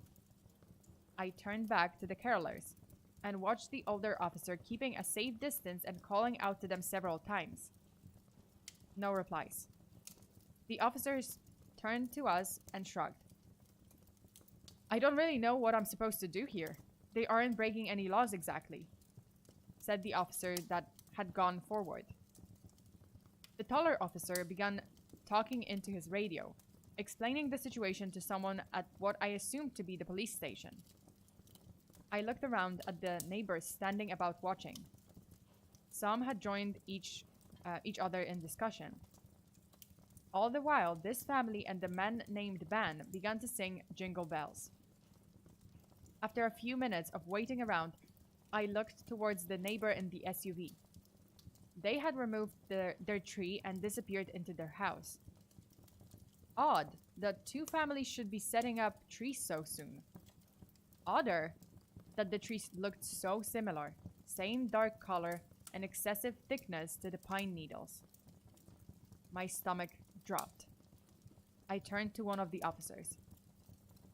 Hey, they had a tree just like theirs, I said, pointing to the other house. As I did, the two officers followed my pointing. We all looked over at the house about 4 down from mine, as the front door opened and a woman stepped out. She turned to face the open house where a man stood holding the door. His face was a wide, toothy grin. And she began to sing, perfectly in tune with my neighbors. They all sang. Ah, this is so scary. Why? Haunted Christmas tree. Also, IDK Bacon donated. Thank you so much. And IDK Bacon said, maybe it's like the dancing plague, but singing. Singing plague. Ah! Okay, I'm not... Okay, my Christmas tree is from Walmart. No, not Walmart. Sorry. Costco. I keep messing it up because we have Costco in Taiwan. And I actually got my Christmas tree from Costco, and yeah, like that was last year. So I'm gonna decorate it this year or not. I don't know. I don't wanna sing. I don't wanna piss myself. Jesus. You gotta put them down. Disturbing the peace. What? The peace a thing in the USA. What? Okay. And then, don't worry, guy on the phone.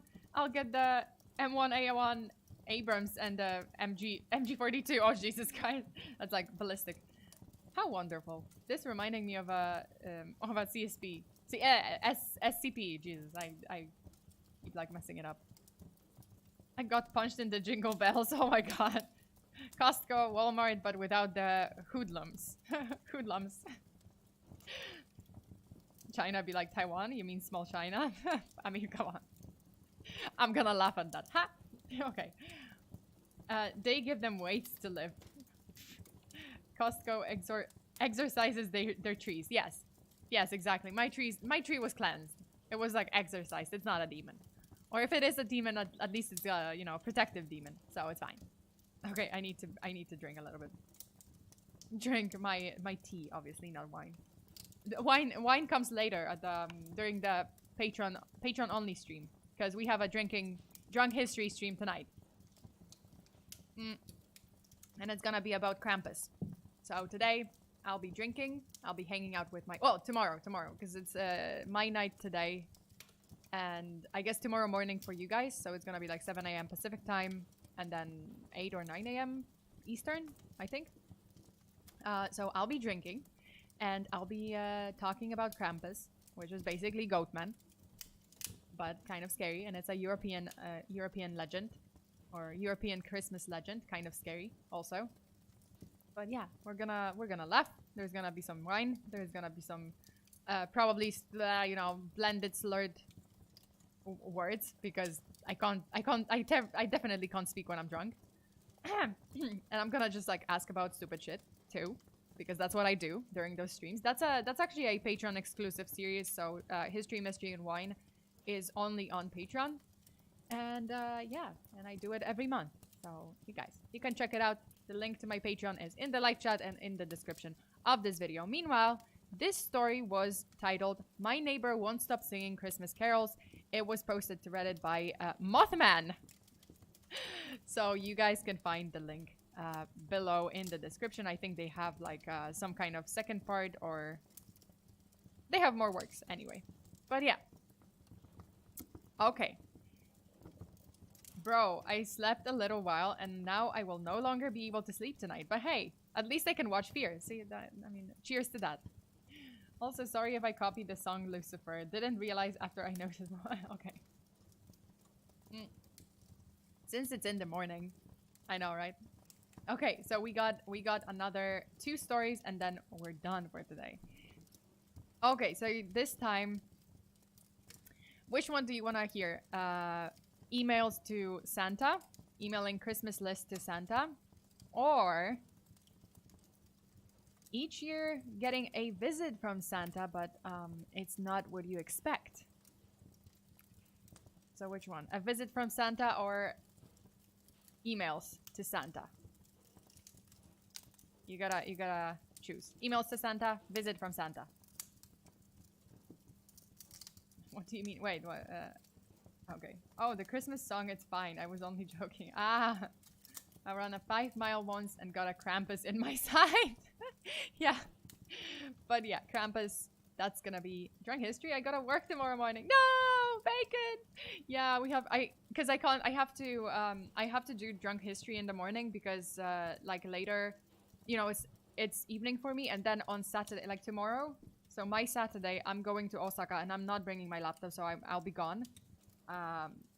So I can't stream on Saturday, and yeah, I can only stream on Sunday evening, and I'm gonna stream, you know, like either historical or true crime. Like I was playing true crime, but honestly, I might have to do kind of like a laid back Christmassy history weird stream, which I do have a story that's like a Christmas kind of mystery, so that's gonna be prepared for the true crime. I was gonna stream something else. I was gonna stream a case of you know, Casey Anthony or Kaylee Anthony, or the Texas killing fields, but you know, like it's kind of a tight schedule, and you know, like this week was messy, so I'm gonna just do more like a casual, more laid back mystery stream on YouTube this Sunday. Osaka, you will meet Goro Majima, the mad dog of Shimano. No, I don't think so. I'm gonna be in Osaka like Saturday, Sunday, and I will go to Universal Studios. That's the plan with my friends. And yeah, we're gonna have some fun. I have to, like, after this stream, I have to head out and get my costume because I'm dressing up for the Harry Potter studio.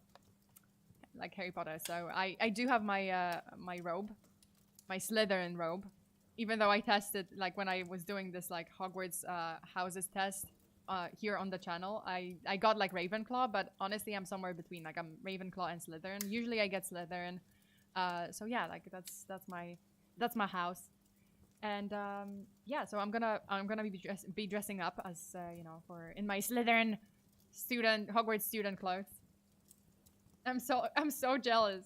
Yeah, I got fast pass. Well, I got tickets for the USJ, and yeah, like I'm pretty excited to finally, because it's been years for me. Like last time it was like years ago when I was like, you know, in Osaka. So I'm excited. It's been a while. But yeah.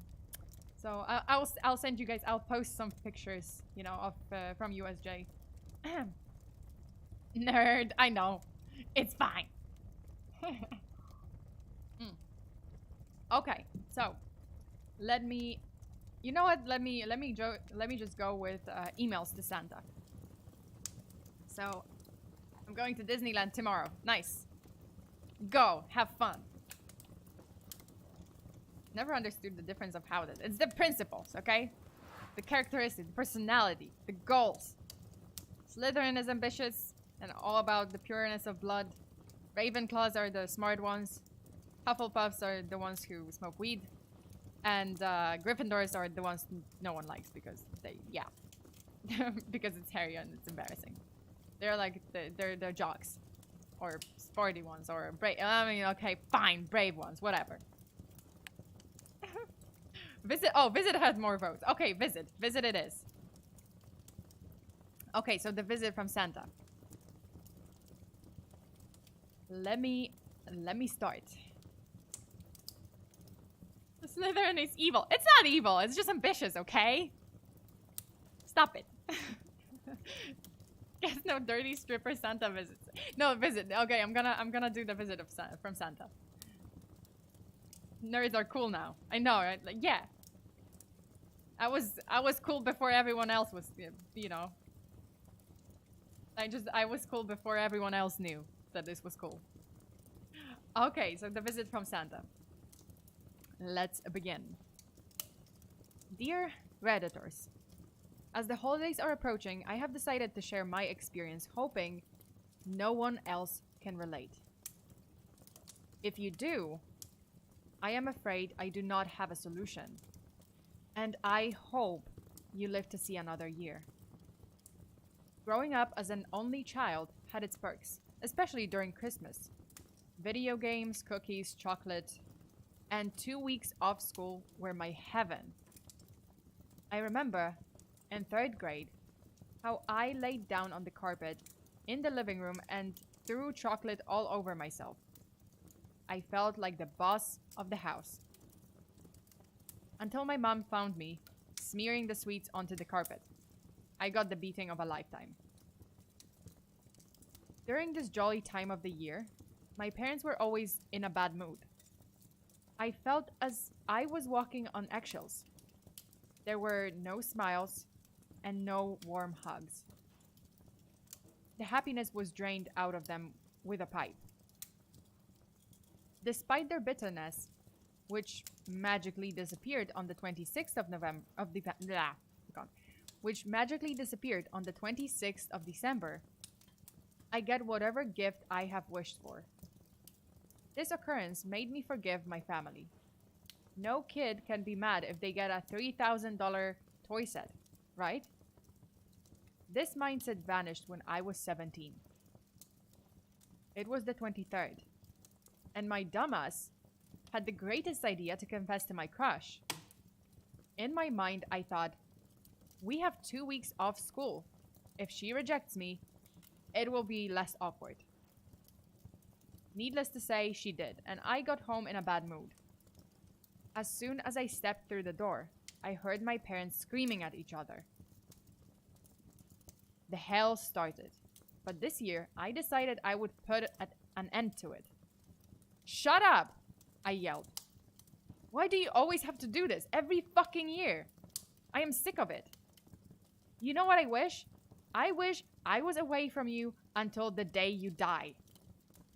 I remember the horror in my parents' eyes, as if I killed a guy in front of them. I went to my room, packed my stuff, and left through my bedroom window. They did not deserve a son like me. I broke into my grandma's house and took shelter there. The first few days were painful. I barely ate and slept. My decision to move out seemed childish, and I was ready to go home. I called my mom, who instantly yelled at me to never come back and that they were relieved that I am finally gone. They called me a burden, a mistake, and what else? This fueled my anger. I screamed back at her. She went silent, trying desperately to muffle her sobs. Click. The phone line went dead. From that moment on, I vowed to never see them again, and I never did. 3 days ago, I was called by my aunt, from my mom's side, to come and visit her. I never met any relatives. My parents were disowned from both their families. The quote-unquote get-together was awkward as hell. Especially when all my mom's cousins were there. They were the ones to inform me of my parents' death. Apparently, my father's house was now mine, as well as the family fortune.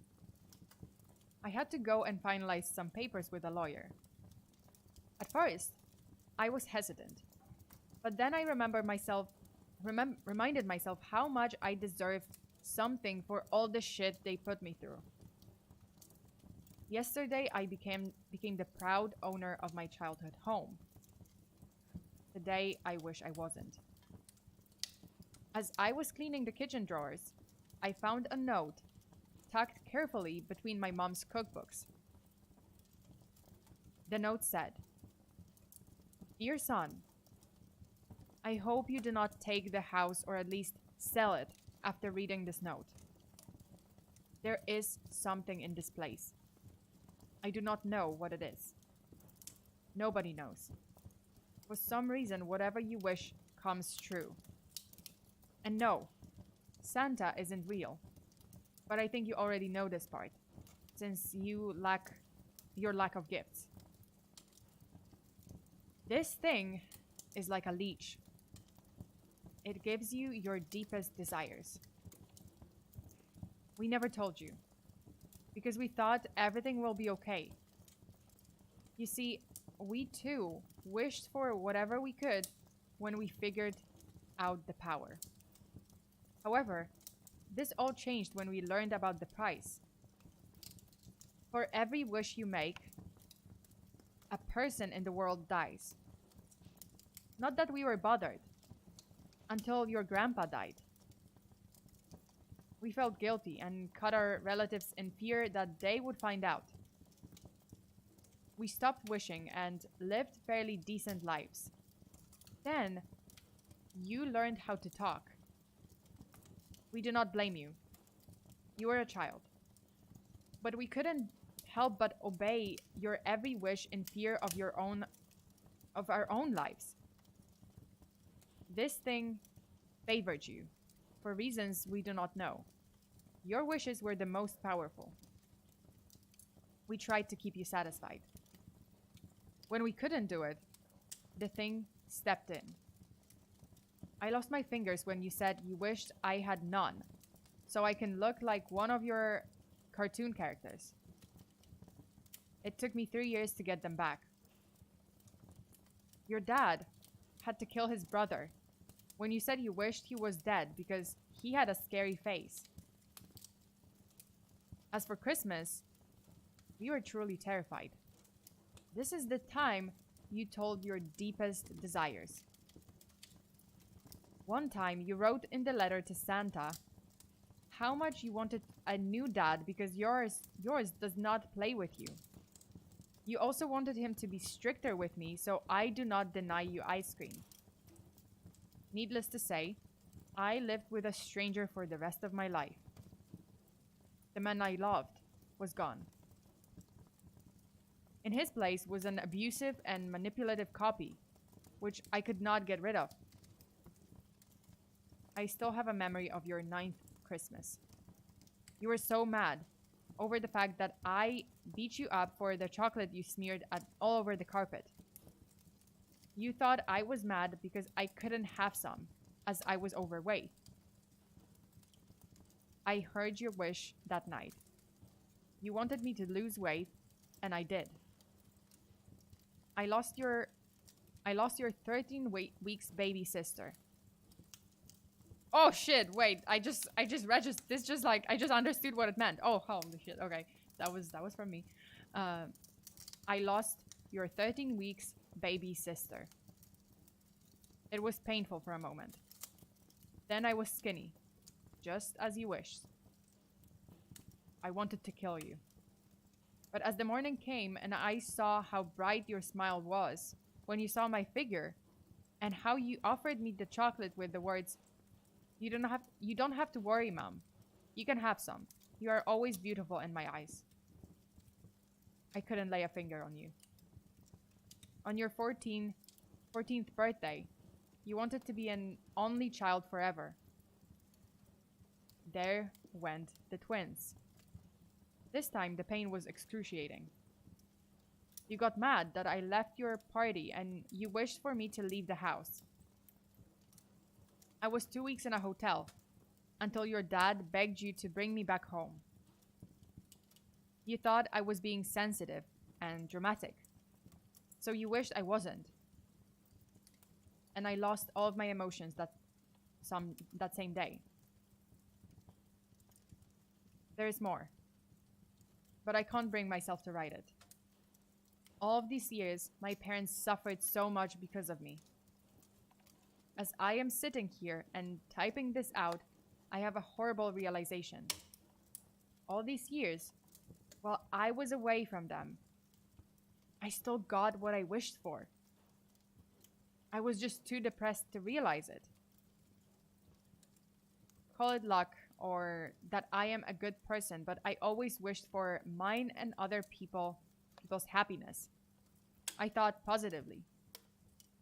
Now, when I think about it, my job, my friends, my cheerful and understanding landlord, I joke he is my second father, are all my wishes. Except for one wish. Roughly 9 weeks ago, I started intense therapy. I was filled with rage and sadness. My therapist suggested that I write a letter to my parents, but not to send it, just to express all the pain I have. And I remember as I wrote it, I wished for my parents to hurt as I hurt. I wished them to never be happy and to forever feel the guilt of losing me. I wished for them to be sorry for everything. But the worst wish, I wished them to suffer a horrible yet slow death and their souls to never find peace. I imagine how they are being tortured in the basement, detail by detail. I wish they were left there to rot. And now I am terrified to go down there, as I do not know what exactly I am going to find. Okay, so that's this story was called On Every Christmas Eve, We Get a Visit from Santa. 3 days ago, I have learned that he does not exist. And this was posted to Reddit by L Black Route. So you guys can check out the writer. Also, Vlad and IDK Bacon. Wait. Okay, IDK Bacon donated before. Now Vlad donated. Thank you so much. And they said, so on tonight's menu we had Santa the Tax Collector, followed by the Revenge of the Christmas Tree on the cat, on the dog. That was a dog. Then we learned that it's like living next door to Adele and what it's like to living next door to Adele. And now the musical Wish Upon a Star, a meal of variety. That's great. Oh my god. Suffer the punishment. Go to the basement. Make things right. I know, right? Oh my god. Terrible. I mean, he can still wish for at least like their souls to be like at peace, I guess. I suppose. I don't know. I'm not gonna wish for anything for Christmas. Just peaceful Christmas for everyone. That's it. That's my wish. That's my only wish this year. Peace and, you know, happy Christmas for everyone. That's it. You guys, for you, you know, happy Christmas in good atmosphere, you know, with your loved ones, with your families, with your friends. And then just, you know, just be happy, be good. Like life should be good, you know. Just have a good life. Okay, and for myself and my family too. Because now I'm afraid to wish. What if someone dies? Okay, so let me just take a sip of my tea. Dude doesn't even feel remorse. I guess so, yeah. Like I did feel like, oh, he's kind of like he didn't. Well, I mean, he didn't know, I guess. But then, yeah, like now he's like he doesn't know if he should go to the basement because that's essentially like that's what he wished for. Ugh. Yeah, Merry Christmas, Fear. Yeah, Merry Christmas to everyone. I'm a wish for feminism to end peacefully. What?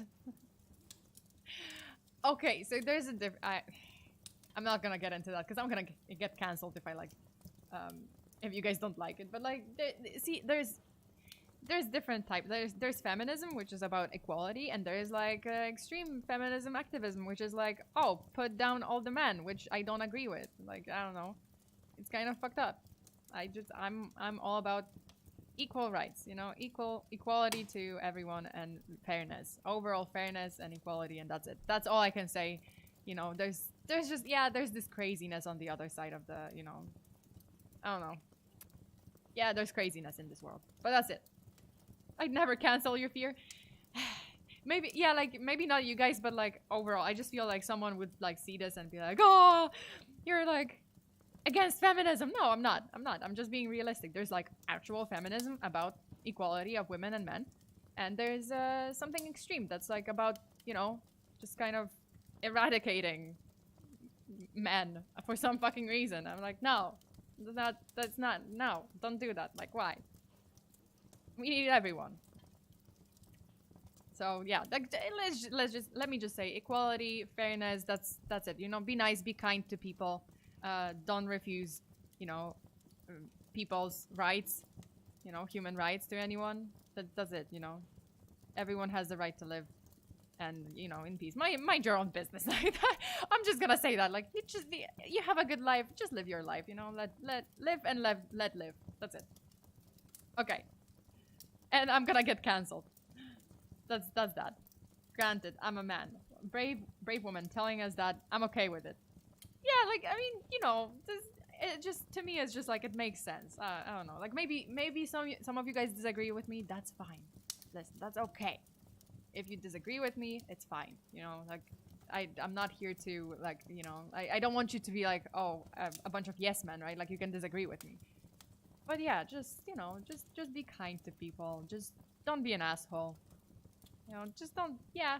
Don't threaten someone, because I see that, oh my god, I see this from extreme subreddits or like extreme accounts on Twitter, like people just suddenly, I don't know, like, you know, let's say saying that they are feminists, but then they say some like nasty things about men or nasty things about people in general, and it's just like, why do you do this? Sure, there are some fucked up people in the world, but I would say there are some fucked up women, there are some fucked up men, there's some fucked up, like, LGBTQ people too, which, you know, I'm part of the community, and yeah, like, there's some fucked up people there too. Everyone can be an asshole. Are you gay? You can be an asshole. If, like, trans people, they can be an asshole. Women can be an asshole, can be assholes. You know, men can be assholes. Trans women, trans men, I don't know, like, non-binary people, they can be assholes too. Just humans can be assholes. That's an inherent part of humanity. I think, like, humans are just, like, ergo, they are just capable. Any human is capable of being an asshole. That's it, you know. That's that. Okay, that's a little rant on what I kind of had, you know, I had in mind. Like, I'm just saying, everyone can be an asshole, you know. Just don't put anyone on the pedestal, you know, because they can be an asshole, but just be kind. Okay. World peace is achieved by making everyone forcibly smile all the time and piss themselves while singing Christmas carols. That's it. All kinds of people have problems. There is not a type of person that is better than the others. Exactly. Everyone has their own issues. Just be understanding, you know, just don't put people down. Just be, you know, if you disagree with them respectfully. You know, that's it. That's it. You know, because you never know what someone is going through, granted. But that's, yeah. Okay, let's move on. This is a hard topic. I don't want to get cancelled. Okay, the last story for tonight. The last story for this stream. The correct way to look at life is to hate everyone equally. Yeah, don't discriminate. Just, you know, whatever. Merry Christmas. I mean, you keep saying asshole, the mods have to clean it up. Sorry. Okay, you could, it's fine. Like, asshole is not that bad. Come on. Okay, so let's move on to the last story. I want some Hot Wheels, a stuffed iguana, and my 6-year-old son Jeff, sat on the bed next to me, thinking. I was typing up my son's Christmas list on my laptop, preparing to email it to Santa. Of course, I was merely going to send it to myself. I didn't trust any of those email addresses, claimed to be run by the real Santa. And I wanted to play it safe just in case some creep was trying to use parents' email addresses to stalk their children. Is that it? I asked Jeff. He was always a low-maintenance child and never demanded a whole lot. Jeff nodded. That's all I can think of, he said. I smiled and sent the email before closing my laptop. Now we just have to wait until Christmas morning, I told Jeff. He smiled as he jumped off my bed and ran off to play with his toys. The next morning, while Jeff was at school, I checked my email and was surprised to see a message titled, "Your son's Christmas list," from an address I didn't recognize.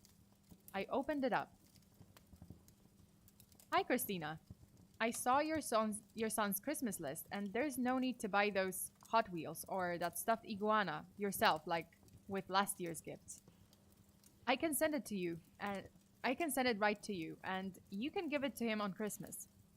I can also confirm Jeff has been a good boy this year. One of the best I've seen. Signed, Santa Claus. Ho, ho, ho. I was confused. Who was this? How did they know my name or email? How did they know my son's name, for that matter? Or what he wanted? I told myself it was just one of my friends from work playing along. Yeah, that definitely was it.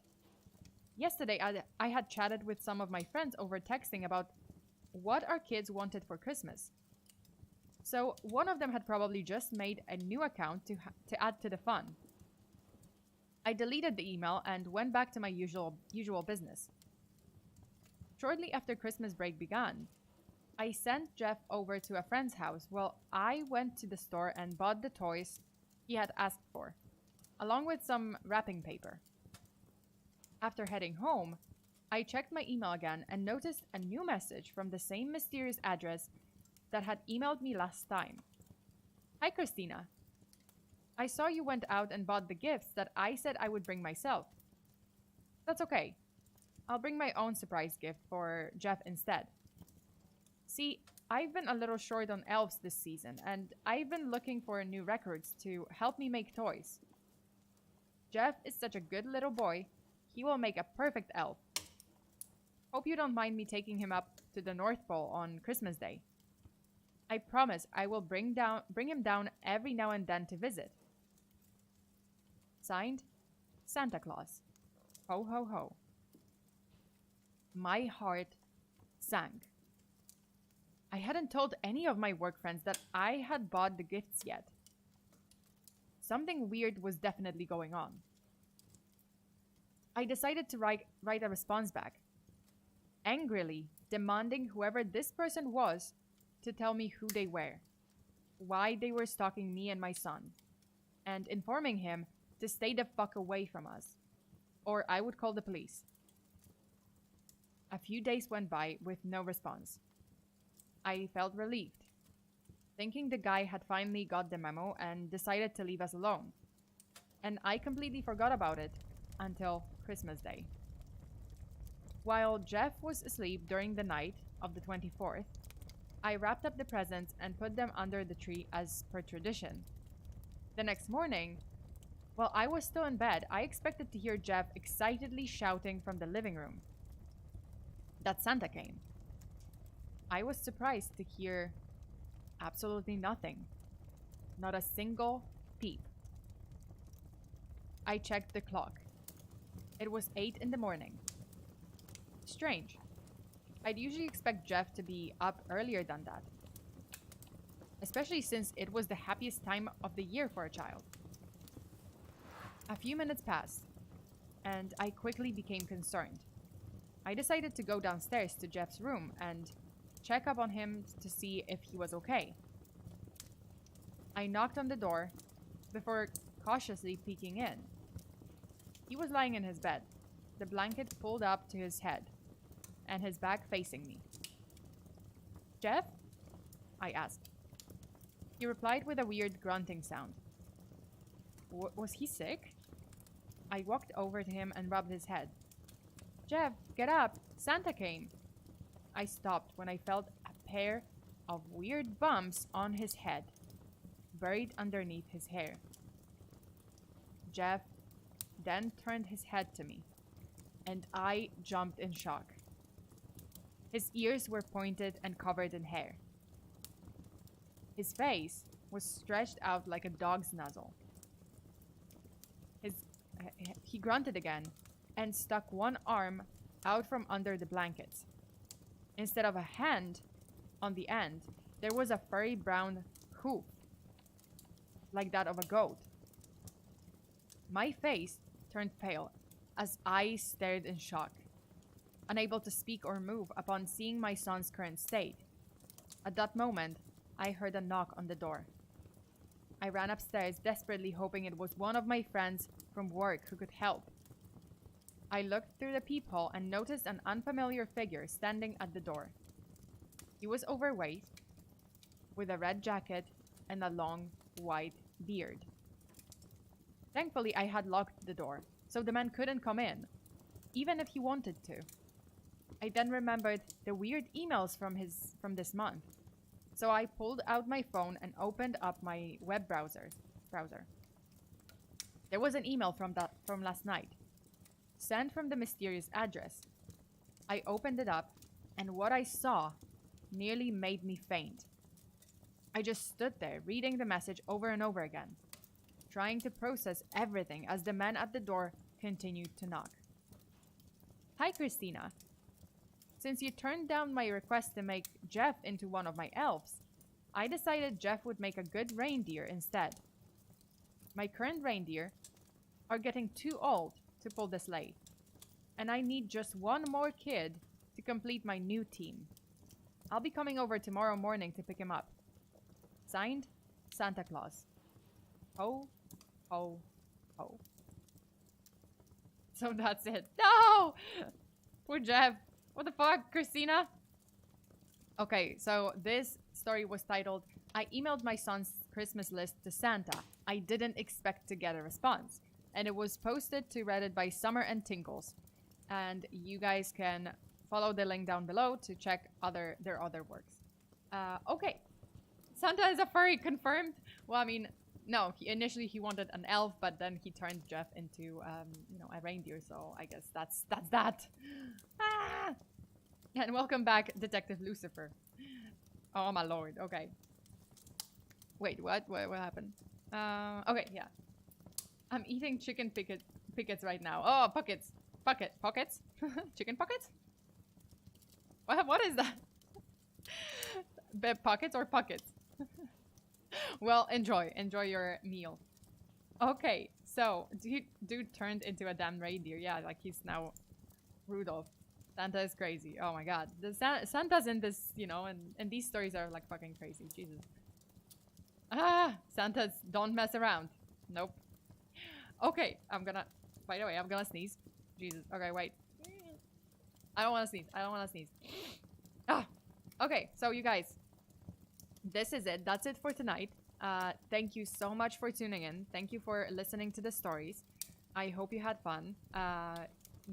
I hope you're having a good time. I hope you won't sleep tonight like I will, because holy shit, like I can't be the only one to suffer for this.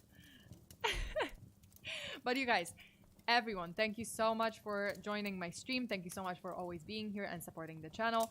If you did like the content, please do like the video, subscribe to the channel, and turn on the notifications so that you are, notified by YouTube anytime I post, anytime I stream.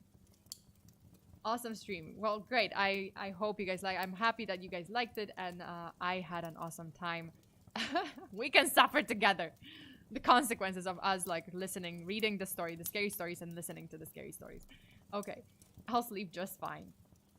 You guys are psychos. How can you sleep like that? No, okay, it's fine. I think I'm gonna sleep tonight. These stories, I guess these stories weren't like that bad. I think I had some stories in my Full Body Chill series that were like pretty bad. Alrighty, so you guys, thank you again so much. If you do want to check out my other streams, my bonus streams, as well as if you want to join my exclusive series, the streams, the Drunk History streams, you can check out my Patreon. There's a lot of perks. And yeah, and I'm gonna be drinking and talking about Krampus, like talking about the legend of Krampus, the weird Christmas legend from Europe tonight. Well, I mean, tonight for me, morning for US. So if you want to join, you can check out the Patreon page, and yeah, and we can hang out.